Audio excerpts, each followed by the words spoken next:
Welcome to Business Innovators Radio, featuring industry influencers and trendsetters sharing proven strategies to help you build a better life right now. Hello and welcome to our listeners. My name is Tim Dimmick and host of today's show. Wow, where has the summer gone? Although it's not really over yet, many students certainly are making their final preparations to start the new school year, getting back to school as well as college. Making today's show a timely one in that we have Dr. Stephen Greene joining us today to discuss the topic of private tutoring. Dr. Greene is a lifelong educator who has taught middle school up through university students and continues helping and educating students at all levels through his company of the past 21 years, Make the Grade Academic Services. Recently, Dr. Greene released his new book, Maximum Education, The Ultimate Guide to Optimal Academics, which became a bestseller on Amazon within the first week of release. Congratulations and welcome, Dr. Stephen Greene. Thank you, Tim. Happy to be here. Excited to have you. So let's start off by giving our listeners a little bit of background of how you started in the education field. Well, it started very young. Both my parents were in education. My mom was a first and fifth grade teacher for more than 40 years. My father was actually a computer engineer. He kind of retired from RCA, if anybody remembers that company, and then actually went into a second career as a university professor teaching computer engineering. So I remember sitting there at a table, my mother would be grading papers, and so I guess it kind of built into me. As an aside, my sister and my brother both are academics. So, but for my own way, teaching, you have to have a passion to do it. And I went to college. I played tennis in college. I started giving tennis lessons, and I found I just enjoyed it. And then when I went to graduate school, I was a teaching assistant, a graduate assistant, and I found I enjoyed the teaching and more than my own, what I had to learn. So when I got done that, I got all the necessary credentials. I went to teaching, first public school, eventually private school, and kind of went from there. So I've really always been in education. I went from my own high school to college to grad school into teaching in high schools to doing what I do now. What triggered what I do now is I realized, in addition to the teaching piece, I have a little bit of an entrepreneurial spirit, and that's when I transitioned from the classroom structured educational world into the more of the private tutoring and support side. So I still enjoy being in classrooms, but I also enjoy this side of it as well. Basically, I like to work with people.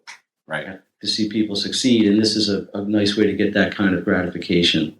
Yeah, once it gets in your blood, regardless of what you do, it's tough to get away from it. Well, no question about that. Yeah. So I always like to ask my guests what inspired them to go into business. What inspired you to take that step out of not really education, but from seeing something, identifying a need that exists within the field in which you work, and then saying, I can do that better, and there's a great need in taking that step and trying to help people fulfill that. So what was that for you? I think the tipping point, in my case, was I was teaching high school at the time. So I taught math and science in high school. And in the summer, I got a job teaching SAT prep for a big house company. Okay. And as a perk, so to speak, I was able to do one-on-one tutoring. And I just found I was much more effective, I think anybody probably would have been, one-on-one than teaching a class of 25 or 30 people. And in a different impetus, my wife and I moved, and I had to kind of uproot my teaching career a little bit. So to kind of get back, I guess financially, in a sense, I just started tutoring where I moved to, which is where I live now. It turned out I enjoyed the private piece better. It gives me personally an opportunity to deal with the students and their families on a lot more of a one-to-one basis that I didn't really get in the public or private teaching arena. And along the way, I found there's a lot of ancillary things you can do in the education business I wasn't really able to do, at least at the time, in school, like writing the book, like putting on workshops, like doing webinars, And the rest of the world has sort of caught up to this because there's a ton of education going on online now, but there wasn't in 1994 and 1995. Right. I still think teaching is a fabulous profession. It's gotten a little, in my opinion, cluttered with a lot of paperwork and a lot of administrative things that, frankly, I'm glad I really don't have to deal with. Right. Yeah, I got a lot of friends in the teaching world who don't love that piece of it. But for me, to answer your question directly, it was a combination of enjoying what I was doing, which I think is really important for anybody in any business, and just kind of having a gift for it. You know, I was lucky to find something I liked to do that I also was good at and enjoyed. Right. And it all really just came together. So interesting. Great story. What do you see, Stephen, as the biggest challenges that students face today? And what kind of advice can you give them to overcome these challenges? Well, there are a few. I think competition if we're talking about high school students, the competition to get into so-called good colleges is at an all-time high. Right. It's really competitive, even compared to 5 years ago. People of my generation who went to the college, or our generation, I guess, Tim, in the 70s, 80s, it's a whole different world. What happens is the parents assume, hey, when I went to school, this is how it was. Flash forward 25, 30 years, it's really different and more difficult, more competitive, harder to get in, harder to stay in. And the other side of it is you can get through 4 years of college and there's no assurance you're going to get a job. Right. So I think there's a competition piece which leads to a lot of stress, some anxiety for kids. The other thing I see all the time is just an over-scheduling and a ton of distractions. Not necessarily all bad. Mm-hmm. But in fact, yesterday I was on the phone with a parent. We're trying to schedule a student, and we're working around dance lessons and gymnastics and driving ed and some other, like a weekend retreat that the child had to go on. And they're all great things. But there's only so many hours in a day. And, often kids are taken to get back to the competitiveness. The kids have to take more and more rigorous classes. And that leads to more workload. The short answer is there's a lot of distractions. There's a lot of overscheduling.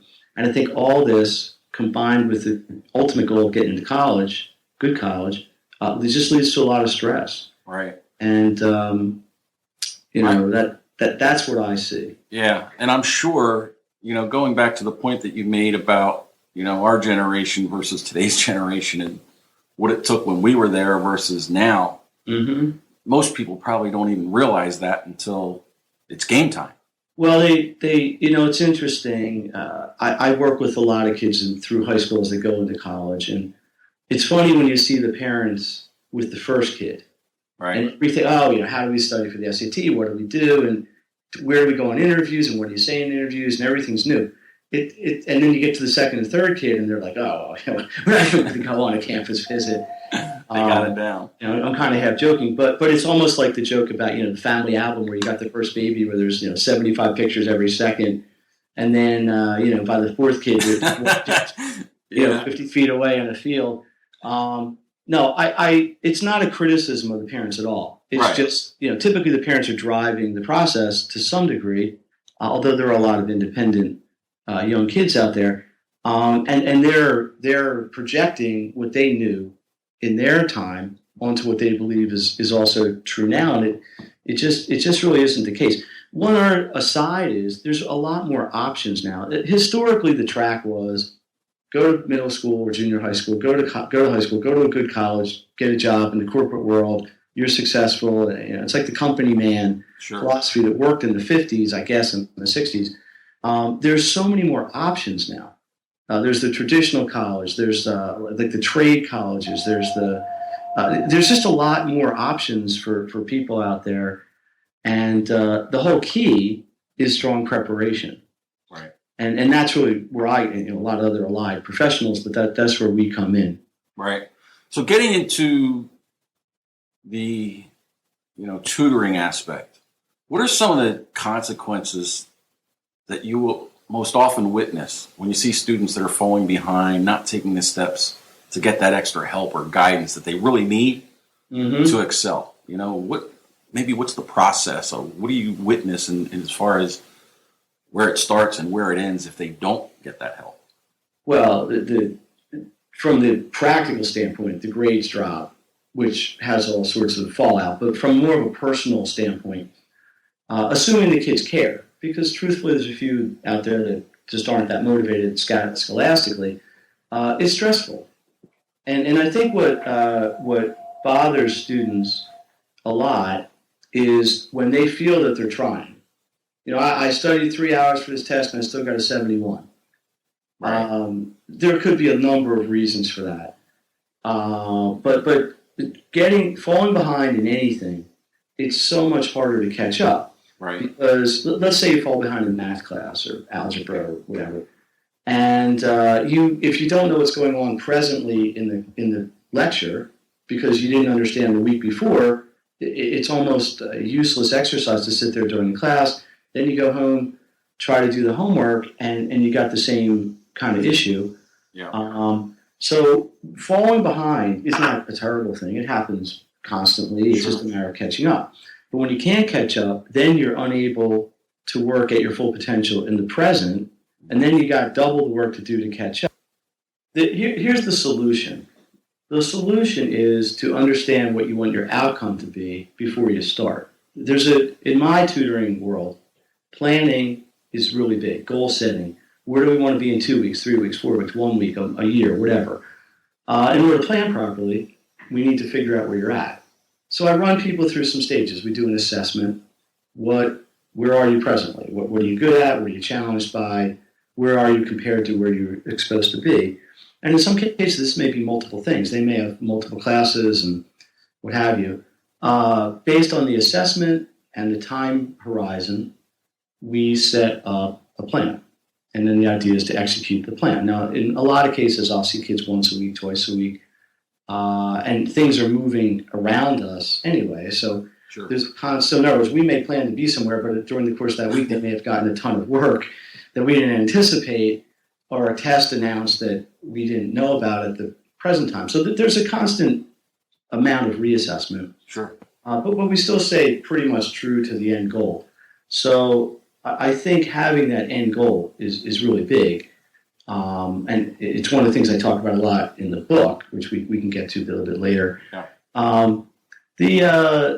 There's the other piece is the psychological piece, which is the self-esteem side.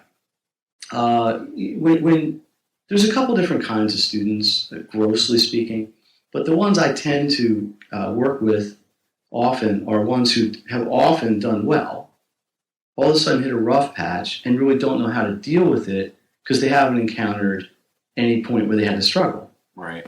And this is a common thing. I get my kids doing, they're great up through 8th and 9th grade. All of a sudden in 10th grade, Bang. for example, they hit a class they just can't handle. Or the aggregate workload because they got an AP class or an honors class, what have you, is overwhelming for them. And they have nothing to fall back on, systematically speaking, from a time management standpoint or an information management standpoint, because they've never had to deal with it. Right. And this happens across the board. It isn't that only people who are dumb, quote unquote, get tutoring. Right. This is like any form of coaching. I work with a kid who plays golf. I mean, he's a state champion level golf player. He has 2 different golf coaches because he's trying to get to the next level. Sure. I tutor a girl who's a homeschooler, and she's getting gymnastics. She's a nationally ranked gymnast. Wow. But she's getting, she has a whole team of coaches. Yep. So at any level you're at, unless you're at the very, very top, which so few people are, there's always something you can learn, and why not learn from the best and the most qualified? Absolutely. So the tutoring isn't necessarily to fix a negative all the time. Sometimes it's just to get you to a higher level where you want to be. So that's great advice. and it goes to anything. It's true in business, it's true in life, it's true in sports, and certainly true in academics, I believe. But to get back to your original question, the consequences are typically negative. They're things that prevent people from reaching what they want. So it becomes a cycle. Right. So if a kid's not doing well in class or school in general, they get stressed about it, they fall behind, and then it spirals in the wrong direction. Yep. So at some point, you got to put on the brakes, get where it is, stop, and reverse it. Right. So along those lines, obviously when there's great communication between the student and the parent, easily to identify. How about the situation where there's that communication gap and, the student really isn't talking to the parent? And are there any telltale signs that parents can look for that can alert them, that their child needs to get, additional help? Well, the most obvious one would be a note home from a teacher or something like that. But let's assume that doesn't happen. It's not so easy because normally kids aren't going to come home and say, "Hey, look, my English paper. Isn't this awesome?" Right. They tend to hide these things or certainly aren't proud of them. Sometimes kids just get resigned or they lose interest. And a parent might say, "You used to love biology. How come you're just not into it this year?" Or something like that. I think sometimes it's more a lack of what was there than maybe a sure thing. That's a tough one because I get that question from parents, and every dynamic in every household is different. And I think establishing communication over time obviously helps. But I think the key is for parents just to ask. Now, it's gotten a lot easier. In almost every school I deal with kids, parents now have access to grades. Right. So there's websites in my particular kid's school district called the Home Access Center. Right. And I can log in, and it's not always up to date to the minute, but within a week, I can see what's going on. Right. So to a degree, this has mitigated this issue. But when the kid goes off to college, who's going to know that? So the first word I may get is the C or D or F or whatever in the semester report. Sounds off the alarm bell. Yeah. Well, it's not always easy, and sometimes I'll get this with my own kids, and I think we have decent communication, but they'll say, "Oh, yeah, I know I have a D in my interim report right now, but that's because I have 3 tests the teacher hasn't graded and put into the grade master or whatever the software they're using is yet." Right. So I'll say this: there's always a balance between parents wanting kids to be independent and self-directed and micromanaging, and maybe that's too strong a term. But you reach a point, with a 5th or 6th grader, obviously the parents are driving right situation. By the time a child's a 10th, 11th grader, especially a 12th grader, they're going off to college soon. They need to start to take responsibility and advocate for themselves and all the catchwords you hear said anymore. Right. And hopefully by then they've got the tools and they've got the motivation to want to do it. I think the key is just parents be aware. Don't assume the past equals the present or the future academically, especially as kids move through the system and they have more and more competitive schedules. Yeah, that's really good advice, I would believe. In any situation, where people need help. So you got a student that really does need help, and maybe parents, and they know it. There's always misconceptions, what goes on in our mind as to what we believe is reality and not reality. And it really keeps people from reaching out to get the help they need. What are some of the biggest misconceptions that parents and students have when it comes to employing the services of a tutor? Well, I think there's a few. I think historically, and I mentioned this before, there was a perception that only kids with problems would go to tutors. It's not true. And maybe was true in the past, but it's not a shameful thing or a stigmatizing act to go to a tutor anymore, or certainly shouldn't be. And I don't think any tutor will purposely make a person feel that way or a child feel that way. But there is a perception, that he's got a tutor, or he's stupid, something like that. And obviously, I mean that sarcastically. Right. I think there is a financial piece. Some people feel it's expensive, or maybe not worth the cost. That's going to vary a lot geographically, or with what kind of services you're getting. One of the things I hear a lot from my clientele are just a lack of uncertainty of the outcome. It's not like taking your car to a mechanic.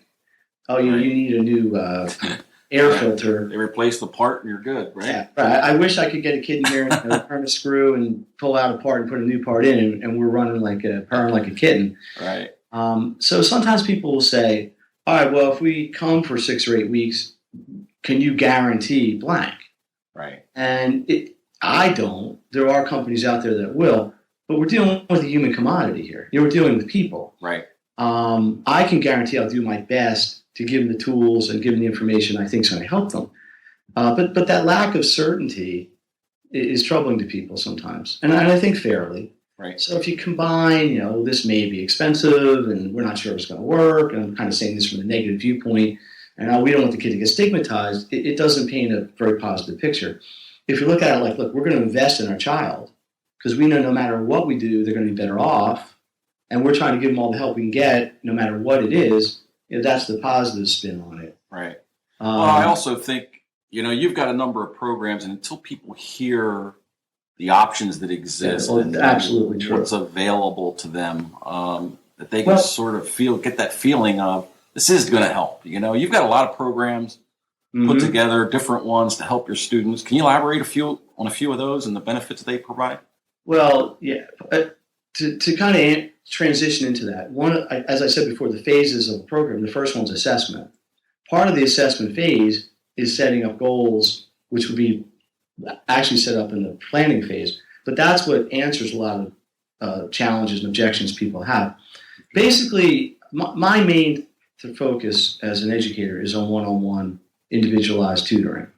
The bulk of my time is spent either in my office or through an internet classroom working with people one-on-one.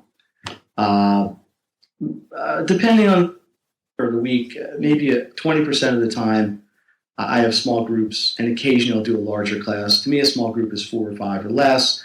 Class is 10, 20, depending on the circumstance. So from a delivery standpoint, most of the time, it's me working with the student on our topic, employing all these things I've already talked about a few times, the assessment, the planning, but really the execution of the process, feeding that back, making sure we're going where we want to go. It's the same in a group or a class. It's just not quite as simple to provide that feedback when you got 20 people, right? Have you?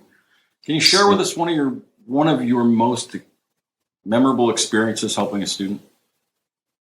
Oh boy, I say this in kind of a humble way. There's been so many. I'll give you kind of a neat one. There was a girl. I'm in Philadelphia. For those of you out in the universe, and I got introduced through LinkedIn, actually, to a family in Miami, Florida. The girl at the time was in 8th grade and was struggling with a number of things. And they had tried local tutors, and for whatever reason, it didn't work. And at this point, honestly, I don't remember exactly how the connection got made. But I started working with her online.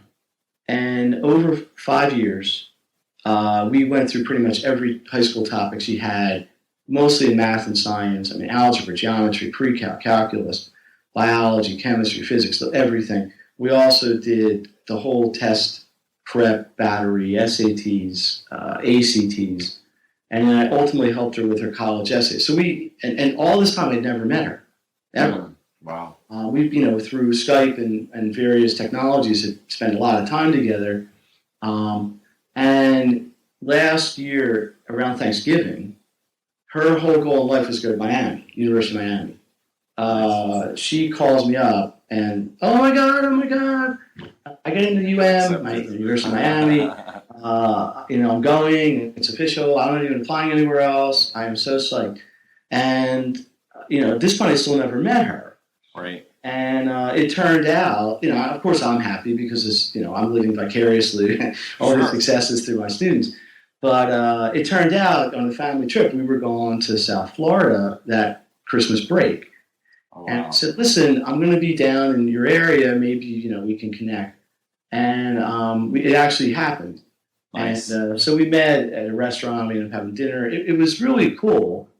Very rewarding. Partly from the educational standpoint, but really more so because of the relationship. Right.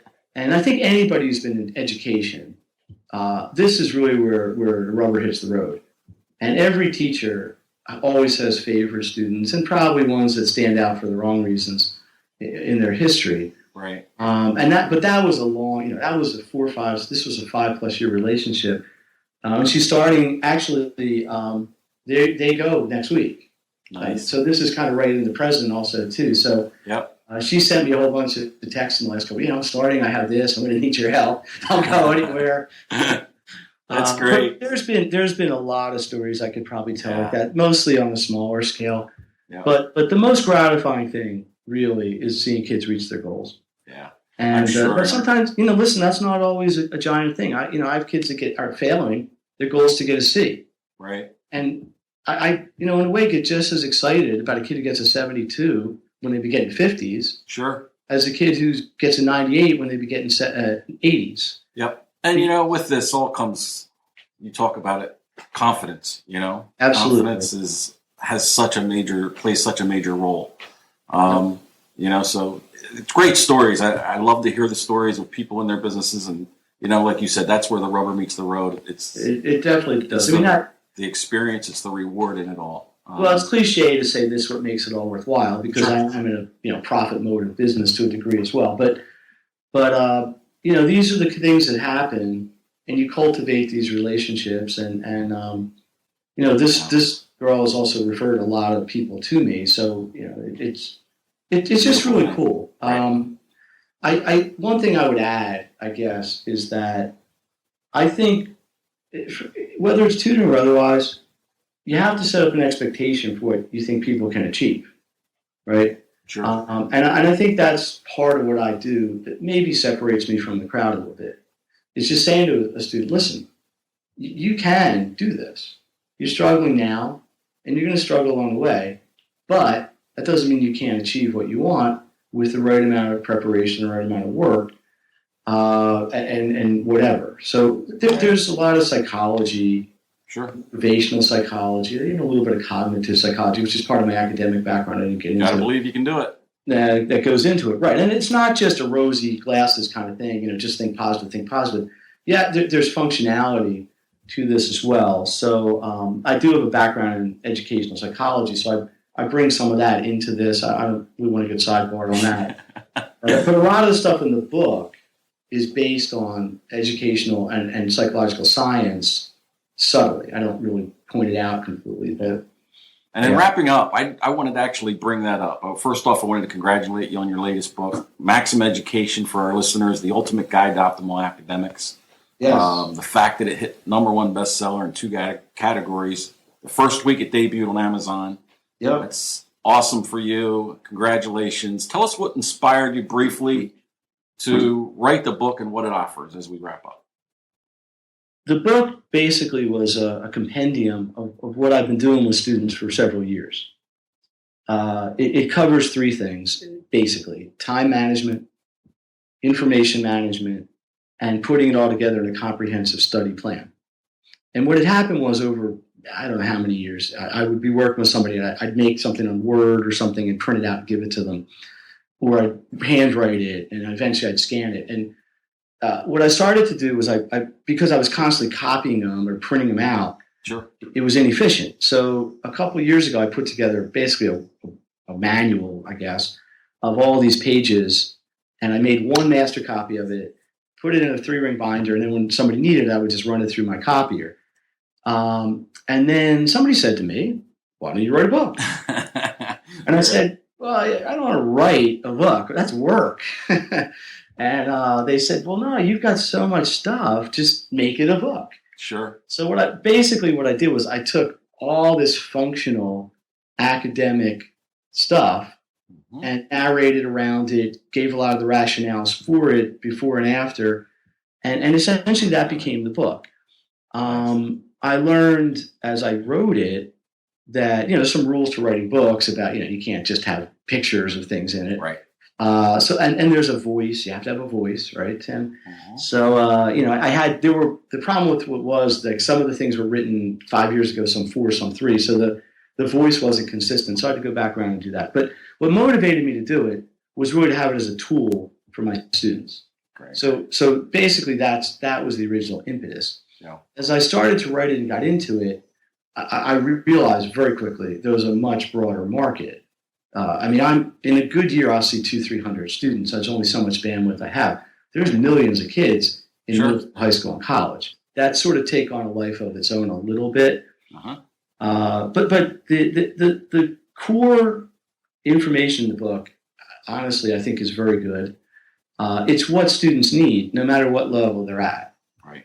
And I'm already, kind of, why didn't I put this in? Or I should have talked more. Yeah, about I can go on and on and on. So edition 2 is already very much in the works. And I've also got other books that are in manuscript form that'll be more specialized. So it'll be like Maximum Education for math, or Maximum Education for chemistry, or Maximum Education for outlining or something. It'll be completely a whole brand.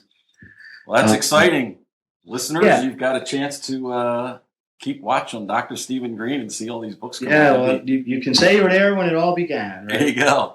Well, listen, thank you so much for sharing your knowledge and expertise with our listeners today. I'm sure, anyone listening that is thinking about utilizing the services of a tutor certainly has gained some good insight as to why they should probably take that step. Mm-hmm. If any of our listeners would like to get some further information about the subject or what you have to offer, how can they reach out to you, Stephen? Well, there's the website. The name of my company is Make the Grade, so the site is makethegrade.net, not .com, makethegrade.net.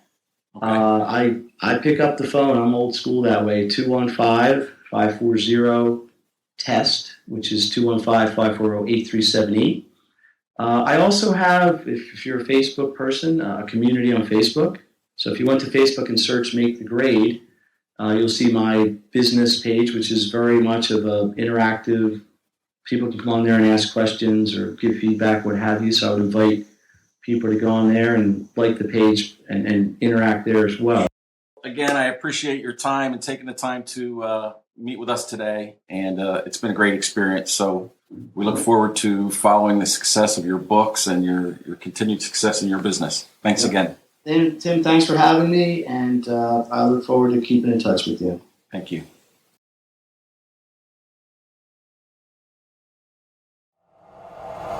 Thanks for listening to Business Innovators Radio. To hear all episodes featuring leading industry influencers and trendsetters, visit us online at businessinnovatorsradio.com today.